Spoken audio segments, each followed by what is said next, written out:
রসুলকে যারা গালমন্দ করে, রসুলকে নিয়ে যারা বাজে উক্তি করে, রসুলকে নিয়ে যারা কটু কথা বলে, এরা কি বুদ্ধিজীবী?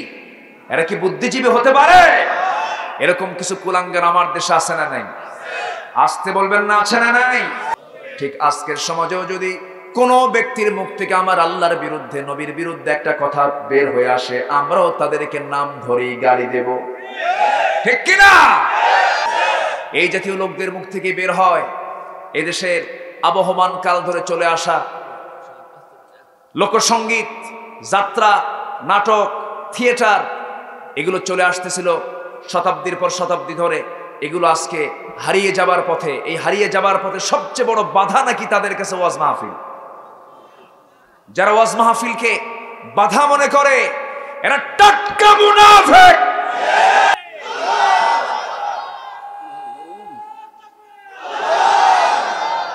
আমার ভাইয়েরা, ঈমান আনা মানে মুসিবত বিপদ নিত্যদিনের সঙ্গী হয়ে যাওয়া।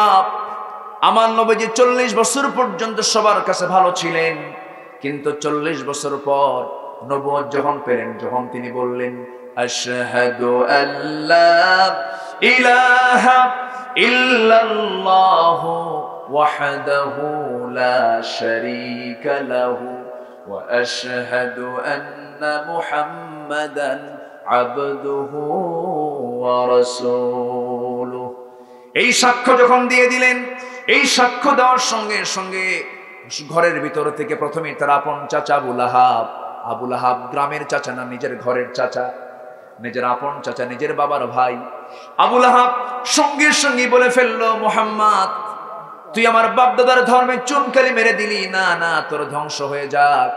আমার ভাইয়েরা, যে আবু লাহাব রাসূলকে ধ্বংস কামনা করলো, সে আল্লাহ তাআলা সে আবু লাহাবের জন্য একটা গজবের সূরা দিয়ে দিলেন।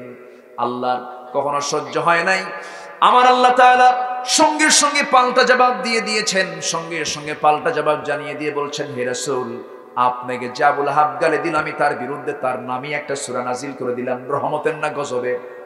রহমতের না গজবে? আমরা বিপদের বন্ধু হতে চাই না সুদিনের বন্ধু হতে চাই? বলেন, দুর্দিনের না সুদিনের? বিপদের বন্ধু না আনন্দের বন্ধু? বিপদের বন্ধু হচ্ছে আসল বন্ধু। সম্মানিত ভাইয়েরা, গ্রামের জমিদার বড় একটা গরু জবহ করে এটাকে ভুনা করে খাওয়াবে, আগুন জ্বালিয়ে দিয়েছে। ছেলেটাকে ডাক দিয়ে বলতেছে, দাওয়াত দাও, এই গ্রামের সকলকে খাওয়াবো। বাইরে এসে সে টেকনিক করে বলতেছে, বাড়িতে লেগেছে আগুন, কারা কারা আসো বাঁচাও। কেউ আসে না। খাইতে সবাই আসবে, আগুন নিভাতে সবাই আসবে না, ঠিক কিনা? সংখ্যায় খুব কম হয়ে গেছে। বাড়িওয়ালা তার ছেলেকে লক্ষ্য করে বলছে, এত লোক কম কেন? এত বড় আয়োজন, লোক কেন এত কম হয়েছে? বাবা, এরাই হচ্ছে আমাদের প্রকৃত বন্ধু। ডাক দিয়েছে আগুনের, কিন্তু এসে দেখে খাবার আয়োজন। সম্মানিত ভাইয়েরা, অন্যের বিরুদ্ধে প্রতিবাদ সবাই করবে না। সুদিনের বন্ধু থাকতে চাই কিছু কিছু মানুষ, আছে না নাই? যেই দিকে বৃষ্টি সেই দিকে ছাতা, এই পাবলিক কিছু লোক আছে না নাই? আছে। আমরা তা হব না। আজকের এই ক্রাইসিস পিরিয়ডে আমাদের সবচেয়ে বড় চ্যালেঞ্জ, ঈমান এনেছি, ঈমানটাকে আমরা টিকে রাখবো এবং ঈমানদারদের পক্ষে আমরা কাজ করে যাব। সবাইকে রাজি আছেন? মুনাফিক আজকের সমাজে আছে না নাই? আমার নবীর পিছনে নামাজ পড়েছে, তারাও মুনাফিক ছিল। আমার নবীর পিছনে ইক্তেদা করেছে, তাদের মধ্যে মুনাফিক ছিল কি ছিল না? আজকেও মুনাফিক আছে না নাই? মুনাফিক সব চিহ্নিত হয়ে আছে। রসুলকে গালি দেওয়ার পরেও যারা চুপ করে বসে থাকে, আল্লাহকে নিয়ে, রসুলকে নিয়ে ইসলাম কোথায় থাকবে আর কোথায় থাকবে না, ইসলামকে নিয়ে যারা খেলার সামগ্রী মনে করে, এরপরেও যারা চুপ করে বসে থাকে, তারা হচ্ছে বোবা শয়তান। কথা বলার দরকার আছে না নাই? আচ্ছা, সম্মানিত ভাইয়েরা, আমার নবীজির বিরুদ্ধে কম ষড়যন্ত্র মুনাফিকরা করেনি, কিন্তু মুনাফিকদের শেষ পরিণতি তাদের বিজয় না পরাজয়? বলেন, শেষ পরিণতি বিজয় না পরাজয়? পরাজয়। মুনাফিকদের কাজ হলো সমস্যা কোথাও সৃষ্টি হলে সমস্যার সমাধান না সমস্যা আরো বড় করা? সমস্যার সমাধান না বড় করা, আরো জটিলতা সৃষ্টি করা। আমার নবীজির পরিবারকেও এই মুনাফিকরা ছাড় দেয়নি। আমার নবীজি কোন এক অভিযান থেকে ফেরত আসার পথে, আম্মা জান আয়েশা সিদ্দিকা সেই অভিযানে ছিলেন। ফেরত আসার সময় উটের পিঠে তিনি হাওদার মধ্যে বসা ছিলেন। হঠাৎ করে তিনি বললেন, আমার প্রকৃতির চাপ এসেছে, আমাকে নামিয়ে দাও। তিনি উটের পিঠ থেকে, হাওদা থেকে, পালকি থেকে নেমে আড়ালে চলে গেলেন শৌচকার্য করতে। আসতে তার দেরি হলো। উনি খুব চিকন ছিলেন, মানে হাওদার মধ্যে থাকতেও সে ওজন, না থাকলেও সে ওজন। তা আসতে দেরি হয়ে গেছে। এসে দেখেন কেউ নাই। যিনি দায়িত্বরত সাহাবী, তিনি পালকিটা উটের পিঠে চড়ায় নিয়া সব চলে গেছে। আম্মা জান আয়েশা একা পড়ে গেছে। তিনি কি করবেন? তিনি আস্তে করে চাদর মুড়ি দিয়া পর্দার নিয়ম রক্ষা করে একটা আড়াল হয়ে একটা বৃক্ষের নিচে তিনি বিশ্রাম নিলেন, আশ্রয় নিলেন। চিন্তা করুন, এটি একটি স্বাভাবিক বিষয়। আমার নবীজির বলে দেওয়া ছিল এক সাহাবীকে, সাফওয়ান, তুমি সবার শেষে আসবে, যে মানুষগুলো বাদ পড়ে যাবে তাদেরকে তুমি সুন্দর করে ঘোড়ায় চড়ে নিয়ে মদিনা পর্যন্ত নিরাপদে পৌঁছায় দিবা। বাদ তো কেউ পড়ে নাই, আমার নবীর বউ বাদ পড়ে গেছে। এখন বলেন, তাও পুরুষ না মহিলা? মহিলা। আমার নবীর স্ত্রী আম্মা জান আয়েশা বাদ পড়ে গেছে। এখন এখানে মুনাফিকদের খেলা আছে না নাই? আসতে বলবেন না, আছে না নাই? কিছু কিছু বুড়া চাচা আছে, চার দোকানে বসে খেলে পান খায় আর চা খায় আর গিবত করে, আছে না নাই? আচ্ছা, সম্মানিত ভাইয়েরা, আমার নবীজি চলে আসলেন, কিন্তু কিছুক্ষণ পর শুনলেন যে আম্মা জান আয়েশা নাই, বাদ পড়ে গেছে। দায়িত্বপ্রাপ্ত সাহাবী সঙ্গে সঙ্গে পিছনের দিকে চলে এসে দূর থেকে তাকায় দেখেন কে যেন চাদর মুড়ি দিয়ে বসে আছেন। সামনে গিয়ে লক্ষ্য করলেন আম্মা জান আয়েশা। তাকে চিনতে পারলেন, অনুমান করলেন। এরপরে বললেন, আম্মা জান আয়েশা, আপনি কোনো টেনশন করবেন না, রাসূল আমাকে দায়িত্ব দিয়েছেন, আমি আপনাকে নিরাপদে সতীত্বের নিরাপত্তা দিয়া, আপনি তো আমাদের আম্মা জান উম্মাহাতুল মুমিনিন, কোনো টেনশন করবেন না, আমি আপনাকে নিরাপদে নবীর ঘরে পৌঁছায় দেব। সুন্দর করে সম্মান সূচক আচরণ করে তাকে নবীর ঘর পর্যন্ত পৌঁছায় দেওয়া হলো। আমার নবীর কাছে যখন তিনি চলে গেলেন, গোটা রাত ওই সাফওয়ান, ওই সাহাবী ঘোড়ার পিঠে করে আমার নবীজির স্ত্রী আম্মা জান আয়েশাকে সঙ্গে করে নিয়ে যখন মদিনায় চলে এলেন, সেই সময় এই কথাগুলো মুনাফিকদের কানে যখন চলে গেল, এই কথাটা ছোট হবে না বড় হবে? মুনাফিকরা এটাকে ছোট করবে না বড় করবে? এটাকে আড়াল করবে না বড় করে ফেলবে? বড় করে ফেলবে, এটাই স্বাভাবিক। এরপরে কি হলো? আমার নবীজির ঘরে ঢোকার সঙ্গে সঙ্গে এই কথা যখন গোটা মদিনায় যখন ছড়িয়ে পড়লো, মুনাফিকরা এটাকে বিশাল বড় খাদ্য মনে করে এক পর্যায়ে বলেই ফেলে দিল, তোমরা কি জানো গত রাত্রে আয়েশা গোটা রাত ধরে একজন পরপুরুষের সঙ্গে রাত্রি ভ্রমণ করেছে, আয়েশা তার নিজের সতীত্ব হারিয়ে ফেলেছে। যেরকম নাউজুবিল্লাহ, এরকম বলার লোক এখনো আছে না নাই? আপনি যত বড় নামাজি হন, সতীসাধ্যী নারীকে আপনি মিথ্যা অপবাদ দিবেন? আপনি যতই বড় আপনি নামাজি হন, আপনি মিথ্যা সাক্ষ্যের সাক্ষী দিবেন, মিথ্যা মামলার সাক্ষী দিবেন, আল্লাহর কসম আপনাকে জাহান্নামে যেতে হবে। কষ্ট পাচ্ছেন আপনারা? সম্মানিত ভাইয়েরা, আমার দেশে এমনও সাক্ষী আছে যে সময়ের ঘটনা সেই সময় তার জন্মই হয় না। এরকম কিছু আছে না নাই? আচ্ছা, অহরহ আছে। কি সমস্যা? বসেন।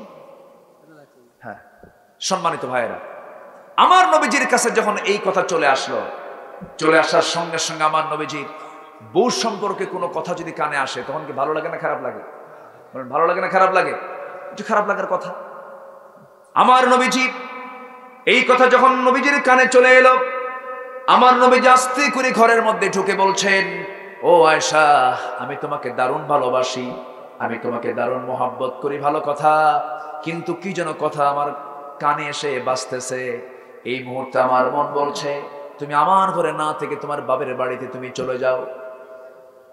আমার নবীজির এমন কথা যখন আম্মা জান আয়েশার কানে চলে গেল, আসমান থেকে যেন তিনি ভেঙ্গে পড়লেন, পড়ে গেলেন। এত বড় ধাক্কা তিনি পেয়ে গেলেন, চোখের পানি ফুরায় না। কাঁদতে কাঁদতে এক পর্যায়ে বলেই ফেললেন, হে রাসূল, আপনি শুধু আমার স্বামী নন, আপনি বিশ্ব নবী, আপনি আমাকে অর্ডার করেছেন আমি কি আর থাকতে পারি নাকি? আমি এই মুহূর্তে রওনা দিলাম বাবার বাড়ির দিকে। তবে হে রাসূল, আমি আপনাকে একটা কথা বলবো, সেই কথাটা আপনি মনক্ষুণ্ণ হবেন না। আমার বিয়ের পয়গাম কিন্তু পৃথিবীর কেউ আপনার কাছে নিয়ে আসে নাই। আমার বিয়ের ঘটক কিন্তু আরশের মালিক মহান রব্বুল আলামিন। জোরে বলি সুবহানাল্লাহ। সব পেঁচ লাগাইছে এর মধ্যে কারা? কারা লাগাইছে? আজকে সমাজে তো পেঁচ লাগানোর জন্য মুনাফিকরা নাই। শুধু চিনে রাখবেন, এখন সময় আসলে কাজে লাগাবো। জোরে বলি ইনশাআল্লাহ। আবু জেহেল মক্কার নেতা, আব্দুল ইবনে মাসউদ এক ইয়াং সাহাবী, মোজ দাড়ি কেবল উঠতেছে, কাবা শরীফের সামনে যা কোরআন তেলাওয়াত করতেছে। আবু জেহেল সামনে দাঁড়ায়া বাম হাত দিয়ে তারা এক হাত চেপে ধরে ডান হাত দিয়ে কান বরাবর একটা থাপ্পড় হাঁকায়া দিল আর বলল, এই তোকে কোরআন তেলাওয়াতের জন্য কে অর্ডার দিয়েছে? কানের তালা ফেটে দরদর করে রক্ত পড়া শুরু হলো। ইবনে মাসউদ বললেন, আবু জেহেল, কোরআন তেলাওয়াতের কারণে আজকে তুই আমার একটা কানের তালা ফাটায় দিলি, সুযোগ আসুক তোর দুইটা কানের তালাই ফাটাবো। জোরে বলি আল্লাহু আকবার। আমার নবীজির কাছে এই সাহাবী গিয়ে আস্তে করে দাঁড়ালেন। নবীজির সামনে দাঁড়ানোর সঙ্গে সঙ্গে আমার নবীজি তার কানে রক্ত দেখে বলছেন, ইবনে মাসউদ, তোমার কানে রক্ত কেন, কি হয়েছে? হুজুর, সুন্দর করে কোরআন তেলাওয়াত করেছি, এই কারণে আজকে আবু জেহেল আমার কানে রক্ত বের করে দিয়েছে। আমি তো আবু জেহেলকে একটা শক্ত কথা বলে দিয়েছি। কি কথা বলেছো বলো? আমি বলেছি, তুই আজকে আমার একটা কান অচল করে দিলি, সুযোগ আসলে আমি তোর দুইটা কানি অচল করে দেব। সঙ্গে সঙ্গে আমার নবীজি হাত উঁচু করে বলছেন, আল্লাহ, আমার এই মাজলুম ইবনে মাসউদের নেক মাকসুদকে তুমি আল্লাহ দয়া করে কবুল আর মঞ্জুর করে না। আবু জেহেল মরছে তার হাতেই শেষে। অনেক লম্বা কথা। জুলুম দিয়ে টেকা যায় না, নেফাকতা দিয়ে টেকা যায় না, কুফর দিয়ে টেকা যায় না, জুলুম দিয়ে টেকা যায় না, ঈমান নিয়ে টেকা যায়। আমরা ঈমান নিয়ে টিকবো। জোরে বলি ইনশাআল্লাহ। আমরা কি নিয়ে টিকবো? ঈমান নিয়ে। আমরা সত্যবাদী হতে চাই। কয়টা গুণ অর্জন করবো আমরা? 3টা গুণ অর্জন করব। এগুলো কি শুরু করবো না একটু পরে? হ্যাঁ, চালাবো, আলোচনা চালাবো না শেষ করে দেবো? হ্যাঁ, চালাবো। জোরে বলি ইনশাআল্লাহ। আরো জোরে বলি ইনশাআল্লাহ। আমি খুবই খুশি যে একটা লোকের কোনো নড়াচড়া নেই। বলি আলহামদুলিল্লাহ। আমার ভাইয়েরা, আবু জেহেলের পতন হতে সময় লাগে নাই, খুব বেশি দিন লাগে নাই। জালিমরা, মুনাফিকরা কখনো টিকসই হতে পারে না। আল্লাহ জালিমদেরকে বরদাস্ত করতে পারেন না। আমার নবীজি পাঠিয়ে দিলেন তার স্ত্রী আম্মা জান আয়েশাকে। কোথায়? কার বাড়ি? বাপের বাড়ি। কি একটা বউকে মানায়? বউকে মানায় বাপের বাড়ি না স্বামীর বাড়ি? চলে গেলেন কার বাড়ি? কার ষড়যন্ত্র? কার ষড়যন্ত্র? কোন পরিবারে? কোন পরিবারে? মুনাফিকরা যদি নবীর পরিবারও না ছাড়ে, আমাকে আপনাকে ছাড়বে? আমাকে আপনাকেও ছাড়বে না। সাবধান মুনাফিকদের ব্যাপারে। আমার নবীজি পাঠিয়ে দিলেন। আম্মা জান আয়েশা বলেন, আল্লাহ রাব্বুল আলামিন আমাকে 9টি কারণে শ্রেষ্ঠত্ব দান করেছেন। এর মধ্যে 1 নাম্বার হলো, আমি তো একমাত্র আয়েশা, আমার বীর পয়গামটা আল্লাহ নিজে দিয়েছেন। নাম্বার 2 হলো, 9 বছর আমার বিয়ে হয়েছে, 13 বছরে নববধূ হয়ে নবীর ঘরে পদার্পণ করেছি। নাম্বার 3 হলো, আমি জিব্রাইলকে নিজের চোখে দেখেছি। নাম্বার 4 হলো, আমি নবীর সঙ্গে একই বিছানায় ঘুমিয়ে পড়েছি, একই কাতার নিচে শুয়ে থাকা অবস্থায় ওহী নাজিল হয়েছে, আমি সরাসরি তা পর্যবেক্ষণ করেছি। নাম্বার 5 হলো, আমি আমার নবীর মুখে বলতে শুনেছি, সুরিত খাবার যেমন শ্রেষ্ঠ খাবার, আমার স্ত্রীর মধ্যে সবচেয়ে শ্রেষ্ঠ স্ত্রী হলো আমার আয়েশা। জোরে বলে সুবহানাল্লাহ। নাম্বার 6 হলো, আমি একমাত্র স্ত্রী, আমার নবীর জীবনের সবচেয়ে কম বয়সী এবং কুমারী স্ত্রী, আর বাকি স্ত্রীগুলো সব বিবাহিতা ছিলেন এবং আল্লাহ তাআলা আমাকে বিয়ে করার জন্য আল্লাহ নিজে অর্ডার দিয়েছেন। নাম্বার 7 হলো, আমার উদ্দেশ্য করে আল্লাহ তাআলা সরাসরি কোরআন কারীমের মধ্যে কয়েকটা আয়াত নাজিল করেছেন। তায়াম্মুমের আয়াতটা আমার জন্যই নাজিল হয়েছে, আমাকে কেন্দ্র করে নাজিল হয়েছে। আমি নিজেকে গর্বিত মনে করি। নাম্বার 8 হলো, আমি আমার রাসূলকে শেষ বিদায়টা আমি নিজেই জানিয়ে দিয়েছি। আমার রাসূল যখন দুনিয়া থেকে বিদায় নেবেন, যখন তার মুমূর্ষু অবস্থা, তিনি কাতরাচ্ছিলেন, যে কোনো মুহূর্তে রাসূল আমার দুনিয়া থেকে বিদায় নেবেন।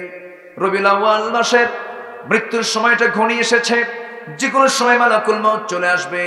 আমার নবী আস্তে করে আমার ঘরের মধ্যে ঢুকলেন, ঢুকে বলছেন, আয়েশা রে, শরীর তোমার ভালো যাচ্ছে না, আয়েশা তুমি আমাকে আস্তে করে মাথায় একটু পানি দিয়ে দাও।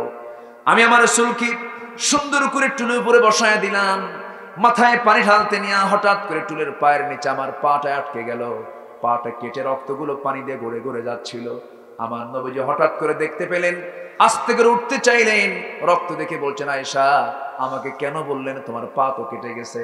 আম্মা জান আয়েশা বলেন, হে রাসূল, আমার পা কেন, আপনাকে সম্মান করতে গিয়ে কলিজাটাও ছেড়ে দেব, আমার কোনো আপত্তি নাই। আমি আয়েশা রাসূলকে শেষ বিদায় জানিয়ে দিয়েছি।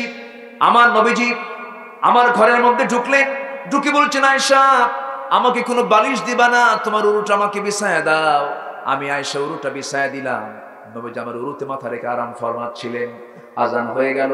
আজান হওয়ার সঙ্গে সঙ্গে রাসূল বলছেন, আয়েশা রে, আজান যেহেতু হয়ে গেছে, আমি মসজিদে যেতে চাই, আমার বেলাল তো আজান দিল।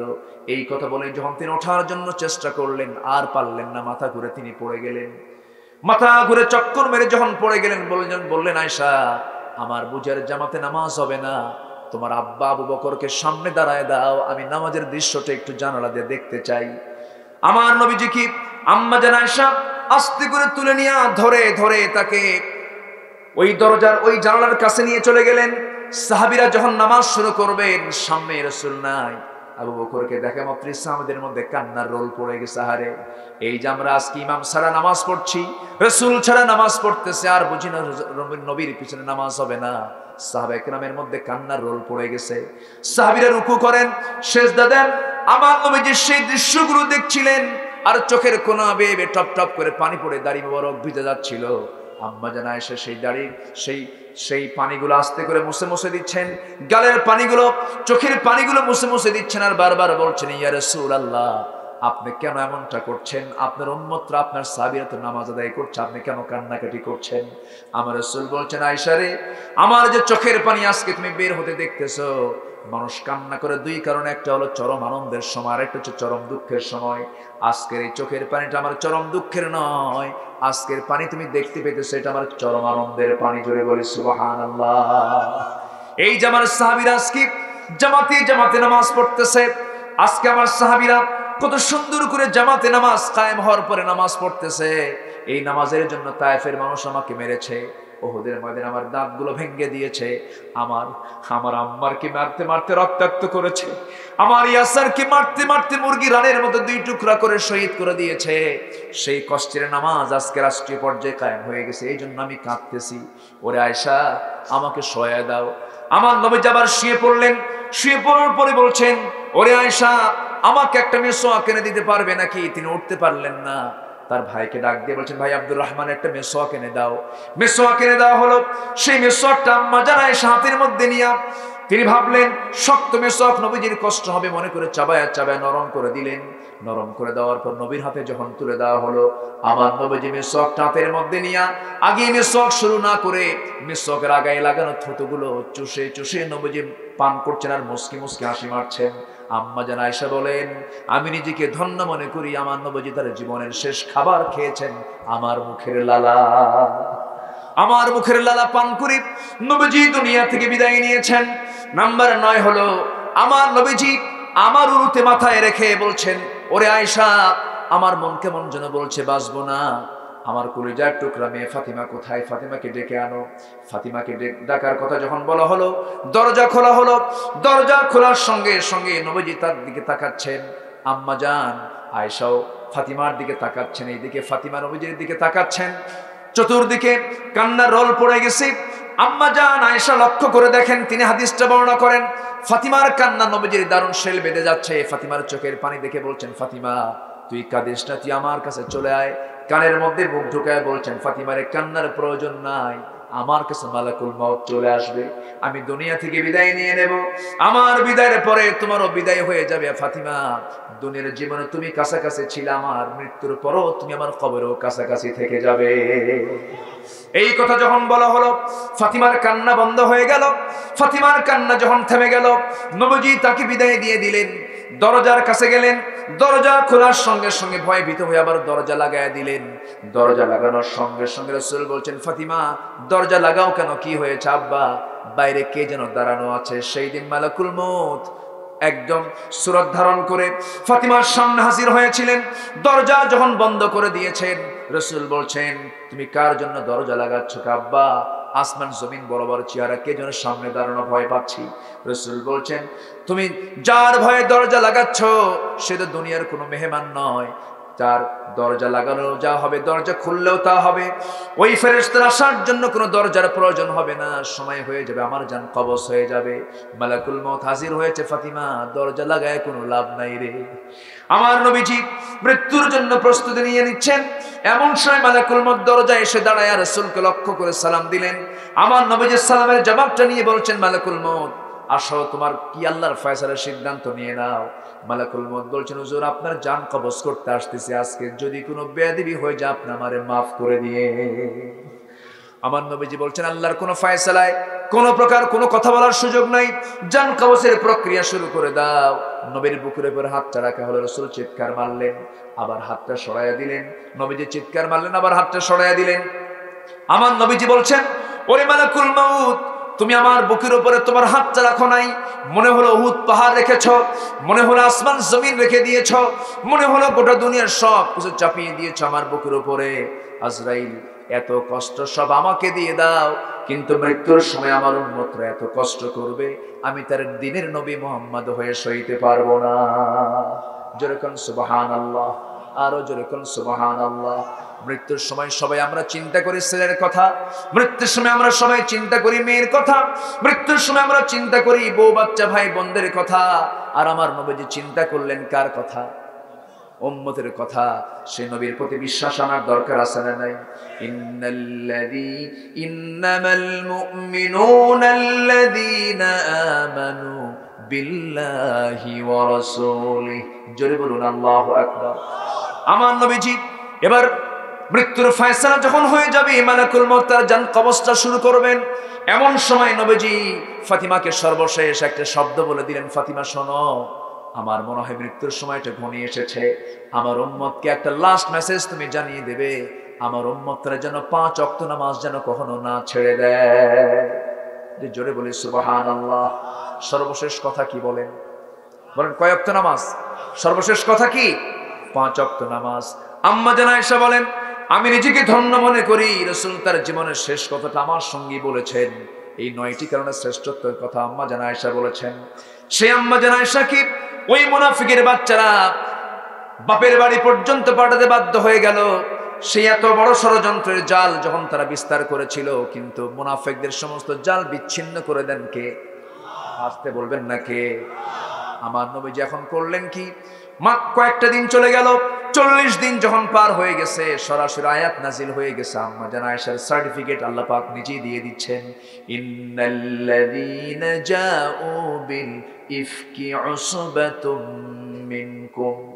আল্লাহ তাআলা সুন্দর করে প্রমাণ স্বরূপ জানায় দিলেন, হে রাসূল, আয়েশার ব্যাপারে যারা এই সমস্ত প্রপাগান্ডাগুলো করেছে সম্পূর্ণ একটা বাবাদ ছাড়া কিছুই নাই, মিথ্যা কথা। আমার নবীজির আনন্দ দেখে কে? এখন একটা বিষয় এখান থেকে প্রমাণিত হলো, রাসূল কি গায়েব জানতেন? আস্তে কোন কেন? আস্তে কোন কেন? রাসূলকে যা জানাতে হতো তিনি জানতেন, কিন্তু গায়েব রাসূল নিজে জানতেন। গায়েব জানবেন কে? আমার দেশের পীর সাহেবরা কিন্তু গায়েব জানে, জানে না? আবার টিয়া পাখি নিয়ে বসে থাকে সিরাজগঞ্জের মোড়ে, আছে না? নাই? আছে না? এরকম আছে না? পৃথিবীর কোন মানুষ গায়েব জানবে না। গায়েব জানবেন কে? আল্লাহ তাআলা। গায়েবের মালিক কে? আল্লাহ। আমার ভাইয়েরা, আমার নবীজি যখন আয়াতটা পেলেন, আনন্দ দেখে কে? দৌড় মেরে চলে গেলেন শ্বশুর বাড়ি। কার বাড়ি? গিয়ে ডাকতেছেন, আয়েশা, আয়েশা, হুমায়রা কোথায়? তাড়াতাড়ি আসো। কিন্তু হুমায়রা আয়েশা কথা বলে না, তিনি লুকিয়ে আছেন, অভিমান করে আছেন, মেয়েদের বাঁকা ভাব আছে না নাই? আসতে কোন কোন ভাই, মানে কিছুই বোঝেন না আপনারা। মেয়েদের বাঁকা ভাব আছে না নাই? বাঁকা যদি সোজা করতে যান তাহলে কি হয়? ভেঙ্গে যায়, তাই না?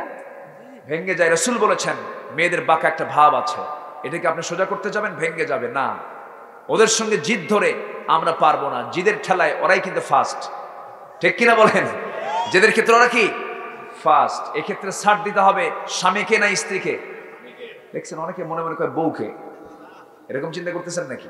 আমার রাসূল চলে গেলেন, চলে যাওয়ার পর আস্তে করে ডাক দিচ্ছেন, আসে না।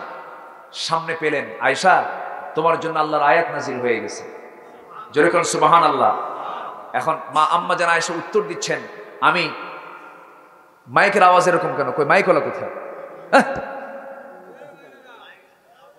মাইকের আওয়াজ এরকম যদি হয় এটা কোনো কথা নাকি? কোথায় মাইক হলা? আমার দিকে তাকান তো। বেশি জোরে বলার দরকার নাই, বেশি জোরে বলে তো হার্ট স্ট্রোক করে মরে যাবে। হ্যাঁ আসেন, দেখো না তুমি কি অবস্থা। সম্মানিত ভাইয়েরা, আম্মা যারা আয়েশা বলতেছেন যে আমি ইব্রাহিমের আল্লাহর প্রশংসা করি। কার আল্লাহ? বলেন কার আল্লাহ? রাসূল বললেন, আয়েশা তোমার কিন্তু রাগ এখনো কমেনি। কেন? তুমি ইব্রাহিমের আল্লাহ কও কেন? সরাসরি আল্লাহ বলতে পারো না? সুবহানাল্লাহ বলবেন না?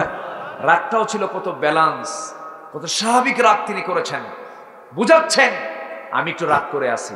রাসূল সুন্দর করে হুমায়রা বলে, হো ও লাল টুকটুকে মহিলা, আসো। মেয়েদেরকে একটু প্রশংসা করলে বেজার হয় না খুশি হয়? বেজার হয় না খুশি হয়? হয়তো আজকে আপনার বউটা খুব রাগ করছে, ব্যাগ ট্যাগ ভরায় বলতেছে সংসার করবই না, তালাক দে। এরকম মহিলা আছে না নাই? দে তালাক, থাকলাম না।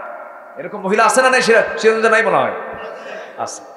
হয়তো খুব রাগ করছে, এদিকে 4-5টা ছেলে মেয়েও আছে, এখন কি করবেন আপনি? খুব রাগ, শেষ পর্যন্ত ব্যাগ হাতিয়ে নিচে যাচ্ছেই চলে, পিছনে আস্তে করে বলবেন, ময়না। কি কথা কি বুঝলেন? দেখবেন যে আমি ঠান্ডা হয়ে গেছে। তুমি কি চাও? আগামীকালকে আমি তোমার জন্য ঢাকা যাব, আপন জুয়েলার্স থেকে তোমার জন্য পেটা স্বর্ণের 2 ভরি একটা চেন আনবো, আর তোমার জন্য ইসলামপুর থেকে 2 জোড়া জুতা আনবো এবং সুন্দর টাঙ্গাইলের শাড়ি আনবো। দেখবেন যে ব্যাগ পড়ে গেছে, ঠিক কিনা বলেন? পরে কিচ্ছু আনবেন না, দিবেন না, গুনাহ হবে না। কি কথা কি বোঝা গেল? এখন এটা কিন্তু হায়ার অ্যান্টিবায়োটিক, এটা জীবনে 2-1 হতে পারে, ঘন ঘন দিলে কিন্তু রোগী বাঁচবে না। এটা জীবনে 2-1 হতে পারে, কিন্তু ঘন ঘন এটা দেওয়া যাবে না। আল্লাহ রাসূলকে দিয়ে কি না করার নাই সব কিছু শিখিয়েছেন। আল্লাহ তুমি আমাদের রাসূলের প্রতি ঈমান আনার তৌফিক দিয়ে দাও, আল্লাহর প্রতি ঈমান আনার তৌফিক দিয়ে দাও। আমরা চাইবো কার কাছে? চাইবো কার কাছে? আল্লাহর কাছে। আসুন আমরা বসি, আমরা আল্লাহর কাছে প্রার্থনা করি।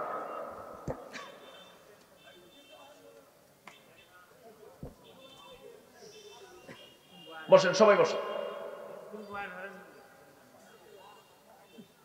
জি, ফজর পড়বেন সবাই? সবাই ফজর পড়ার নিয়ত আছে তো? ফজর পড়বেন কারা কারা দেখে হাত তুলেন।